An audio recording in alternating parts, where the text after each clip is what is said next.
네, 원내대책회의를 하도록 하겠습니다. 어제 김희수 헌재소장 후보자에 대한 임명 동의안 부결이 있었습니다.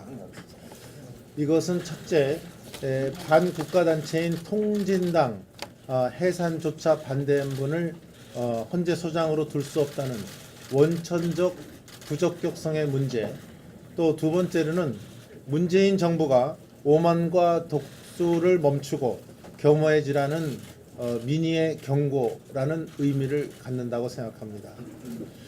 그런데 어제 청와대의 논평은 그렇지 않았습니다. 청와대의 논평은 무책임의 극치, 반대를 위한 반대, 국민 배반, 심지어 헌정 질서를 정략적으로 악용하는 가장 나쁜 선례라고 맹비난을 했습니다. 저는 청와대가 좀 더 낮고 겸허한 자세로 국민과 야당의 뜻을 존중하고 또 오로지 코드 보훈 인사로 해온 인사 행태에 대한 인사 또 태도에 대한 반성을 하고 또 이러한 인사 참사를 불러온 인사 라인의 경질을 하는 등 저는 인사 시스템을 다시 한번 검증해 줄 것을 촉구합니다. 우리 당은 당초부터 당론으로 반대 입장을 정하고 이 입장을 견지해 왔습니다. 그럼에도 불구하고 이것이 표결로서 특히 어제 야 3당의 반대에도 불구하고 표결을 밀어붙여 놓고서는 이제 와서 임명 동의안이 부결되자 다수 세력의 횡포 운운하며 야당을 비난하고 있는 것입니다. 저는 부끄러움도 모르고 오로지 남의 탓으로 돌리는 적반하장의 극치라고 표현하겠습니다. 저는 어제 그 이미수 헌법재판소장의 부결을 보면서 이제 문재인 정권의 독선과 독주 또 협치 실종에 대해서 야 3당이 강력하게 견제할 수 있는 이제 기저를 만들었다고 저는 확신하고 있습니다. 이제 100대 과제를 위해서 속도전을 낸다. 또 입법 속도전, 또 군사작전식으로 몰아붙이게 하는 이러한 행태가 개선될 수 있기를 저는 바랍니다. 마음만 먹으면 모든 것을 다 할 수 있다는 지극히 오만하고 독선적 자세, 이것은 이제 고쳐지기 바랍니다. 야 3당의 강력한 공조를 통해서 이번 정기국회를 잘 임하에 나가겠다는 이런 제1야당으로서의 의지와 함께 이제 좌파 포퓰리즘의 폭주를 멈출 수 있고 오만한 정권이 야당의 뜻을 존중할 수 있는 길은 야 3당의 공조에 달려 있다고 봅니다. 저는 정책 공조, 입법 공조에서 한 걸음 더 나아가서 저는 정치적 연대까지 발전할 수 있기를 기대합니다. 오늘 김명수 대법원장 후보자에 대한 청문회가 열릴 예정입니다. 저희 당은 이미 김명수 대법원장 후보자에 대해서 사법부 부적격 3종 세트로 이미 명명한 바 있습니다. 저희들은 김명수 후보자 임명에 대해서 강력하게 반대하고 있다는 입장을 다시 한번 밝힙니다. 우리법 연구회 또 국제인권법 연구회 회장 출신으로서 사법부의 이념화, 정치화, 코드화를 초래할 수 있는 명백한 부적격 후보입니다. 더군다나 양심적 병역 거부, 또 군내 동성애 등 예민한 이 사회 현안에 대해서 일반 국민의 상식과는 동떨어진 이러한 생각을 갖고 있는 분으로 알려져 있습니다.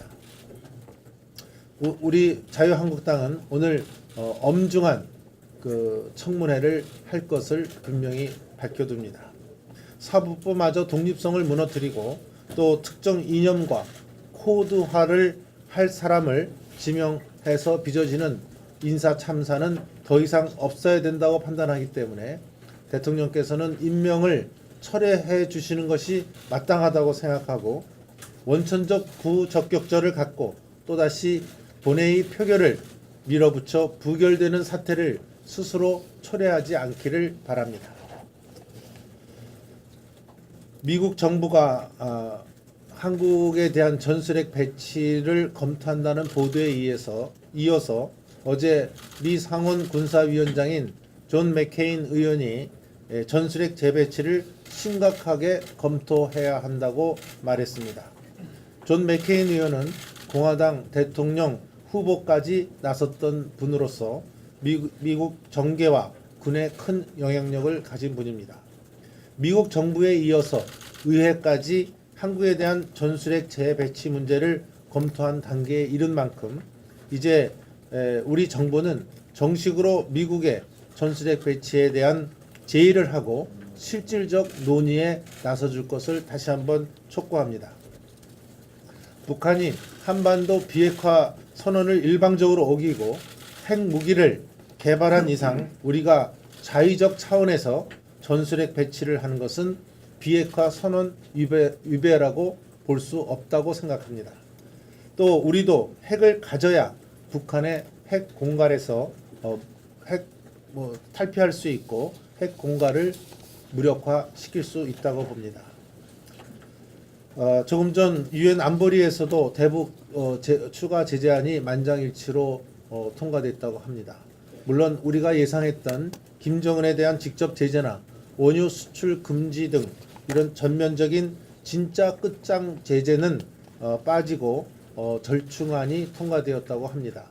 하지만 이번 제재에서도 북한의 주요 수출품이 90% 이상 봉쇄되고 북한 유류 수입이 30% 이상 감소되는 등 제재 효과는 있지만 이것이 핵 미사일 개발을 막을 수는 없을 게 아니냐 하는 것이 지금 중론이라고 합니다.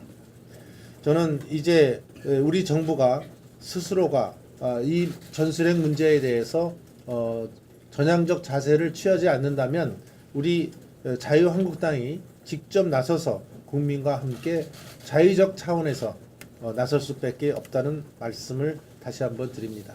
특히 이 문제는 저희 당뿐만 아니라 국민의당과 바른정당 등 다른 야당도 전술핵 재배치에 공식 당론을 정해서 우리가 함께 공동 대응하는 방안을 모색해 줄 것을 촉구합니다. 미국과 특히 북한에 강력한 시그널을 줄 수 있다고 봅니다. 우리 야3당이 국익을 위한 결단이 있기를 촉구합니다.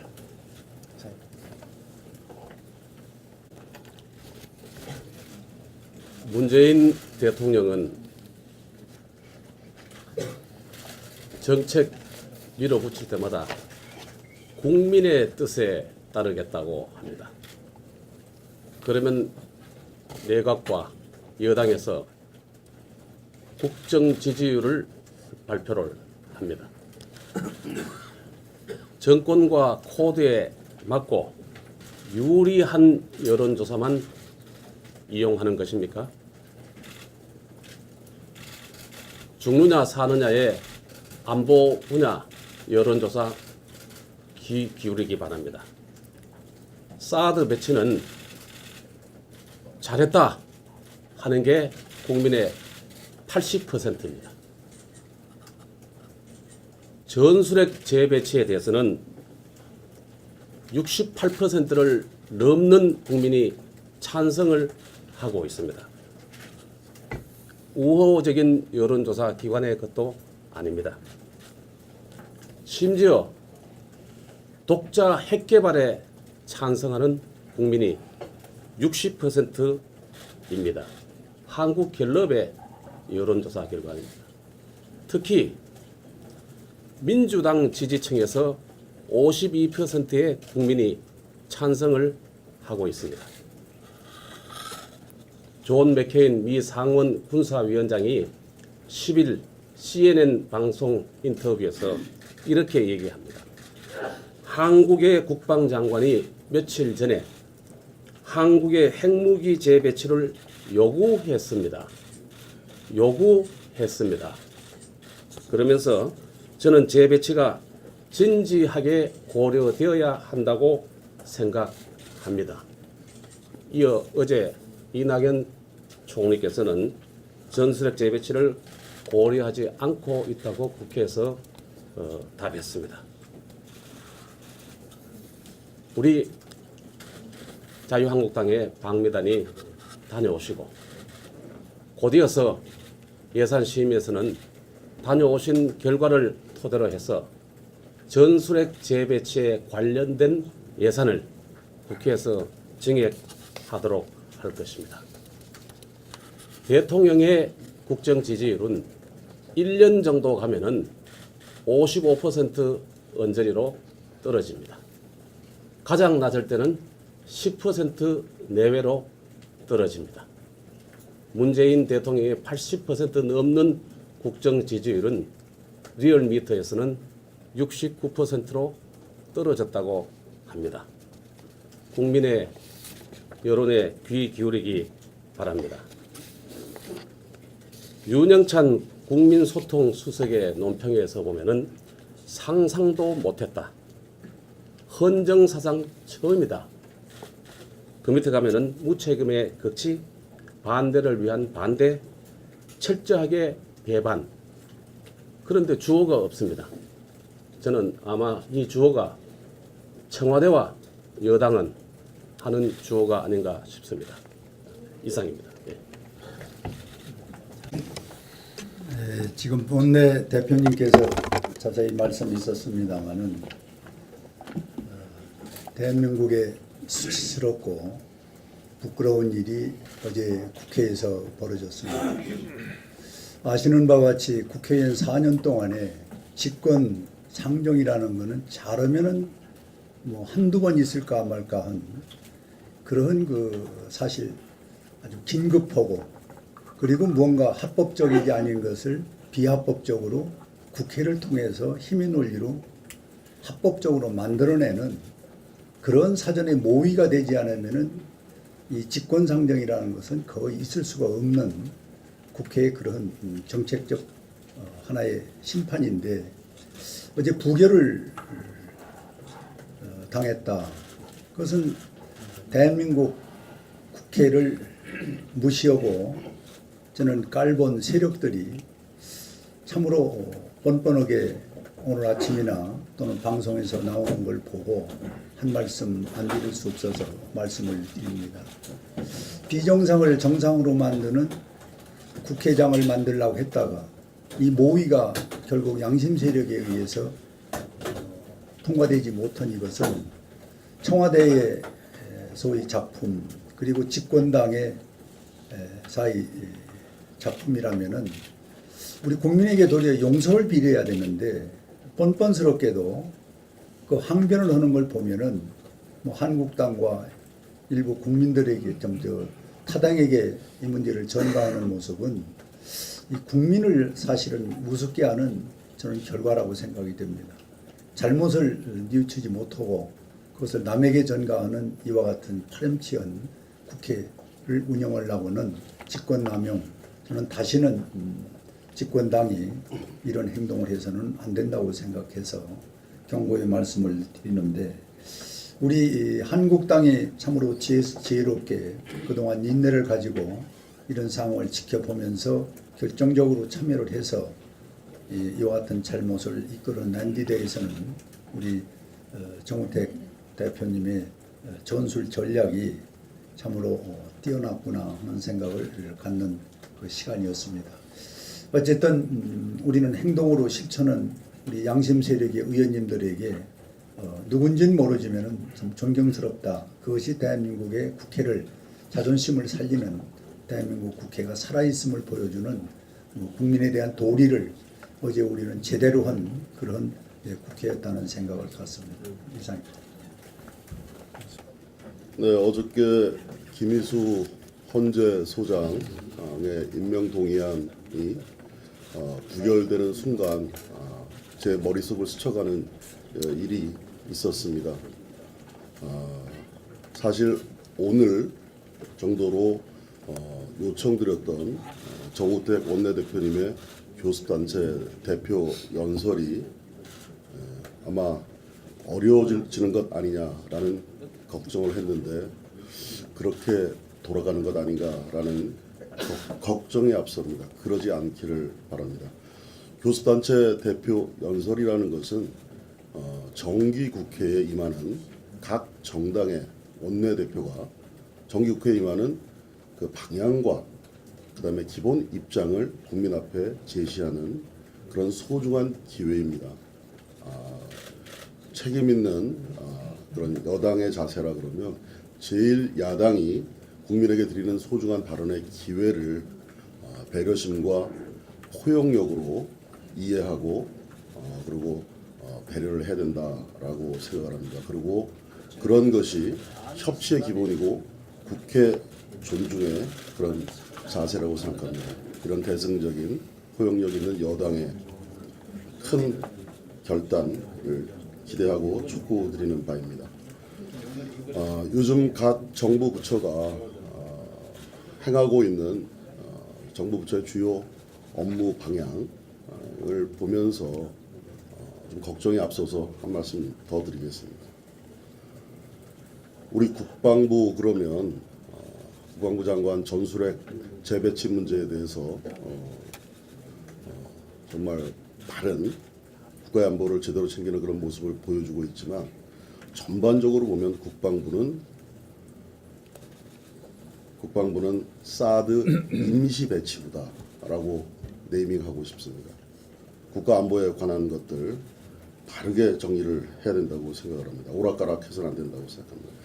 고용노동부는 본연의 고용노동과 관련된 그런 소임을 해야 됩니다만 노동청을 앞세워서 방송장악부의 역할을 하고 있습니다. 개탄스러운 일이라고 생각합니다.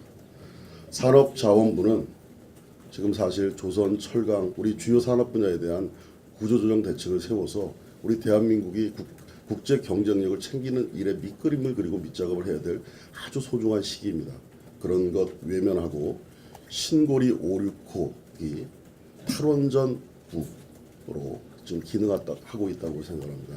주요 부처들이 정권의 아젠다 때문에 이런 식으로 움직여서는 안 된다고 생각을 하고요. 하나만 더 지적을 드리자면 지금 각 정부 부처 산업위원까지 적폐청산위원회가 경쟁이라도 하듯이 이 정권의 눈치를 보면서 청와대를 쳐다보면서 마구 위원회가 생겨나고 있습니다. 정부 부처들은 미래부가 돼야 됩니다. 과거부가 돼서는 안 된다 이렇게 생각합니다. 빠른 시일 내에 이런 것들이 가닥을 잡고 국민을 위해서 나라의 장래를 위해서 일하는 정부 부처가 되기를 촉구합니다. 문재인 정권이 스스로를 혁명 정권이라고 생각을 하고 이 사회 모든 곳에 적폐청산이라는 미명하에 정치 보복의 칼날을 휘두르고 있습니다. 이 과정에서 가장 기묘한 것이 언론 장악이라고 생각하는 것 같습니다. 그중에 특히 방송 장악을 위한 이 정권의 시나리오가 착착 진행되고 있다는 이런 느낌입니다.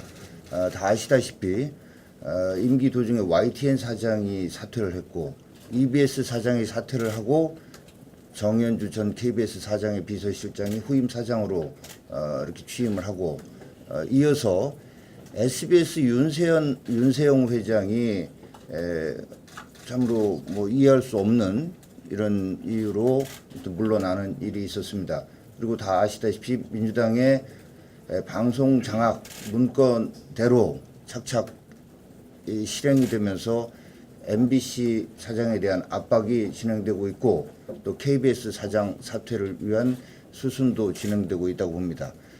이 모든 것에 대해서 민주당의 언론 장악 문건이 단지 실무자의 검토였다고 하는데 수석 전문위원이라면 실무자 중에서도 상당히 이 민주당 당직자들한테 영향을 미치는 보고서를 작성하는 위치에 있는 것이고 무엇보다도 거기서 제시된 9가지 방안 중에 8가지가 이미 정도의 차이는 있습니다만 전부 실행 단계에 있다라는 이 점만으로도 정권의 시나리오에 의해서 방송 장악의 어떤 그런 작전이 진행되고 있음에도 실무자의 보고서라고 하는 것은 정말 손바닥으로 하늘을 가리는 이런 행위라고 생각이 됩니다. 우리 당은 이러한 일들을 결코 좌시하지 않을 것입니다. 어제 민주당의 언론 장악 문건과 관련해서 검찰에 수사를 의뢰했고 오늘 국정조사를 요구서를 제출할 계획이라는 말씀을 드립니다. 우리 예상보다 훨씬 못 미치는 반쪽짜리 제재로 그쳤습니다. 이제 유엔 제재로는 북한 핵을 막을 수가 없다 하는 것은 온천하에 드러난 택입니다. 그래서 최소한의 카드로 이제는 전술핵 배치를 요구해야 됩니다. 그래서 저희들이 내일 방미단, 구국의 방미단이 출발합니다. 방미단에는 저와 그다음에 윤정석 우리 애터미 간사, 그다음 백성주 전 국방부 차관 국방을 잘하는 분, 그다음에 강효상 의원, 그리고 육군 대장 박정희 전 대장, 그다음에 핵 전문가 김태우 박사 이렇게 해서 미국 조야의 전문가들과 그다음에 의회 관계자 또 트럼프 대통령에 영향을 미칠 수 있는 그런 분들과 접촉을 통해서 전술핵 배치를 강력히 요청을 하도록 그렇게 하겠습니다. 그리고 지금 오늘 아침에 베트남에 관련해서 공부를 하다 보니까 많은 시사점이 있는데 그 중에 가장 큰 시사점이 뭐냐 하면은 베트남이 전쟁하기 전에 정부가 한 10차례 바뀌면서 정보기관 약화가 계속 이어졌다. 그래서 정보기관이 제 역할을 전혀 못했다. 그렇기 때문에 베트남에서 간첩들이 그렇게 많았다. 이런 연구가 되어 있었습니다. 그런데 우리도 지금 국가정보원이 제대로 역할을 못하도록 계속 제재를 가하는 그런 일이 벌어지고 있습니다. 어떻게 보면 북한을 이롭게 하는 행위들이라 그렇게 생각됩니다. 그래서 지금도 어제도 많은 발표를 했습니다만 전 정부에 했는 것들을 모두 까발리고 직원들이 그냥 손을 놓고 있는 정도의 역할을 하고 있다고 합니다. 그래서 하루 빨리 정보기관을 수습해서 일을 할 수 있도록 만들어 주기를 당부드립니다. 베트남에서 어떤 일이 있었느냐 보니까 베트남 최대 스파이가 그 로이터 통신 출신인데 이 사람이 미국 가서 공부도 하고 발탁된 사람입니다. 팜슈온 은종이라고 이 사람들이 모든 역할을 다 해가지고 베트남에서 일어나는 대통령궁에서 일어나는 회의가 바로 얼명으로 전달이 되었다고 합니다. 그리고 대통령 정치고문, 정치보좌관, 또 야당의 대통령 후보도 간첩이었다고 합니다. 또 총참모부의 장군. 이런 식으로 베트남이 구성이 되어 있으니 망할 수밖에 없었다. 이런데 우리도 시사하는 바가 크기 때문에 참고로 해야 될 것 같습니다. 이상입니다. 이 지금 1년이 지난 오늘 발생했습니다. 그러나 아직도 재난방송 운영 및 관리 실태는 엉망입니다. 문재인 정부는 방송 장악 시도를 즉시 중단하고 국민의 안전에 직결된 재난방송 시스템을 비롯한 재난망 전체를 재구성해야 합니다. 9월 12일이 경주 지진 있은 지 오늘 1년이 되는 날입니다. 그날의 천재지변은 대한민국 전체를 공포와 두려움으로 몰아넣었지만 1년이 지난 지금 벌써 우리의 마음속에서 잊혀진 것은 아닌가 안타까운 마음입니다. 경주 지진 1년, 지금 우리는 무엇이 달라졌습니까? 천재지변의 선제적 대응에 실패한 만큼 사후 약방문 조치라고 해야 하는 것이 당연한 수순임에도 불구하고 아직 우리 정부의 안전불감증은 여전한 것 같습니다. 본 의원이 방송통신위원회로부터 제출받은 경주 지진 이후의 재난방송 지연 송출 결과를 살펴보면 185건이나 되는 재난방송이 30분 이상 지연 송출된 것으로 나타나고 있습니다. 특히 지역 MBC와 SBS와 네트워크를 이루는 지역 민방위의 넉장 편성 비중이 79.3%에 달한다는 사실이 큰 문제입니다. 담당 부처를 통해 알아본 결과 1년이 지난 현재까지 국가통합재난망 서버를 통해 중앙지상파와 종편이 재난 사실을 전달받는 가운데 전국망을 통해서 신속히 전달받아야 할 MBC와 지역방송 등이 통합 서비스로부터 연동이 되어 있지 않고 있습니다. 즉 국가재난 발생 시 아직도 대부분의 방송에서 재난 관련 자막을 볼 수 없다는 것입니다. 얼마 전 핵실험으로 인한 대규모의 인공지진 사태가 있었고 그에 대한 KBS, MBC의 대처는 매우 미흡했습니다. 선진국인 미국과 일본의 경우 국가 재난 발생 시 모든 프로그램이 재난 방송으로 전환됨에도 불구하고 우리나라는 남의 나라의 이야기처럼 자막 한 줄 나가면 끝인 실정입니다. 또한 재난방송 실태조차 파악하지 못하는 주무부처도 문제입니다. 현재 방통위는 지난 지진 사태에 대한 문제 파악은커녕 올해 1분기 자료도 아직 집계가 덜 끝났다고 합니다. 실제로 얼마 전 북한 핵실험으로 인한 재난방송 실태를 점검하려면 내년 여름까지 기다려야 할 실정입니다. 상황이 이러함에도 불구하고 공영방송이라고 자처하는 KBS, MBC에는 파업에만 몰두한 채 공영방송의 의무를 저버렸고 소관부처는 재난방송 후속 조치로 의무조항 하나 없는 매뉴얼을 제작하여 보여주기식 운영을 하고 있습니다. 이것이 현재 안전을 최우선으로 한다는 문재인 정부에서 일어나고 있습니다. 재난방송은 결국 국가 재난망을 이루는 하나의 톱니바퀴입니다. 신속한 상황을 알리는 재난방송조차도 이렇게 엉망인데 만약 국가 대재난이 발생하게 된다면 국가 재난망이 제대로 운영될 수 있을지 의문을 품지 않을 수 없습니다.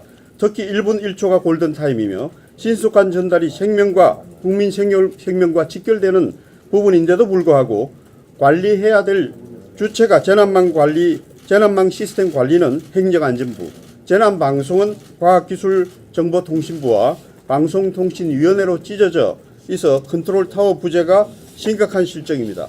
특히 최근 북한 핵실험으로 인해 한반도 정세는 그 어느 때보다도 위중한 상황입니다. 특히 얼마 전 실험에서 지진의 여파가 크게 발생하는 등 국민 불안은 날로 심해지고 있습니다. 국민 안전을 최우선으로 생각하는 문재인 정부, 과연 무엇을 했습니까? 문재인 대통령의 한반도 운전자로는 북한의 잇따른 핵도발로 운전은커녕 뒷좌석에도 탑승하지 못한 사실이 만천하에 드러났고 내부적으로 정부가 천재지변 그리고 북한의 위협으로부터 국민들의 안전을 지키기 위해 재난방송을 비롯한 국가 재난망 시스템에 구멍이 뚫려 있음을 보여주었습니다.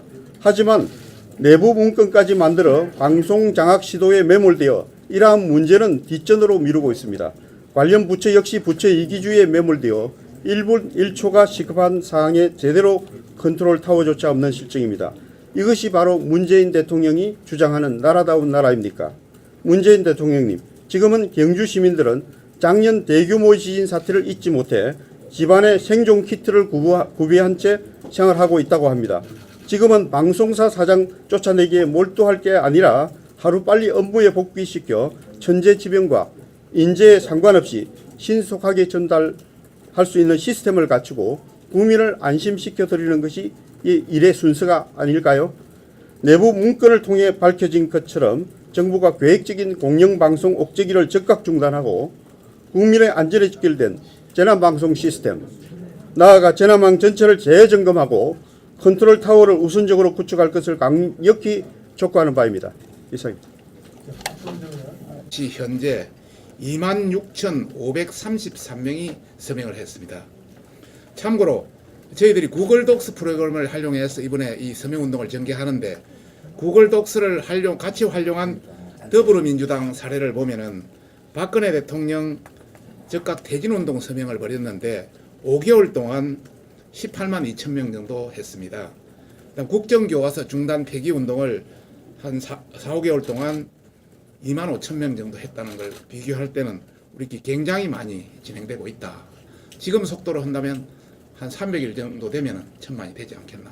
뭐 앞으로 여러 가지 어떤 장애 지표라든지 이런 관련해서 더 많이 될 수 있기 때문에 의원님들의 적극적인 협조를 부탁드립니다. 감사합니다. 여당은 좀 더 겸허해야 될 거라고 저는 생각을 합니다. 어제 김희선 헌재 소장 임명 동의안이 부결됐습니다. 이를 두고 여당은 야3당의 적폐연대의 행포다 이런 또 비난을 했습니다. 정말 겸손하게 받아들여야 될 현실을 이렇게 적폐로 몰아가는 현실이 너무 안타깝습니다. 이미 우리 인사에서 내로 남불의 어떤 문제로 인해서 어쩌면은 이 사필 기정이라고 생각됩니다. 이번 결과가. 근데 오히려 이런 현상을 적폐로 모는 것은 오히려 내가 하면 정의, 남이 하면 적폐라는 내정 남적의 새로운 또 이런 논리가 나오지 않나 걱정이 됩니다. 정말 겸허해야 된다고 생각합니다. 어제 또 기간제 교사 정규직화 무산됐습니다. 어려운 문제를 쉽게 단순하게 풀려고 해서는 절대 안 됩니다. 어려운 문제는 어렵게 고민하고 현실에 맞게 풀어야 됩니다. 이분들 정말 우는 아이 달래놓고 뺨 때린 격이라고 분통을 터뜨리고 있습니다. 기간제 교사 이분들에 맞게 실정에 맞는 처방을 진작부터 마련했어야 됩니다. 그저 쉽게 정규직화 해주겠다는 약속 얼마나 허망하게 무산됐습니까? 다시 한번 강력히 권고드립니다. 어려운 문제는 제발 어렵게 신중하게 푸시길 바랍니다. 수고하셨습니다.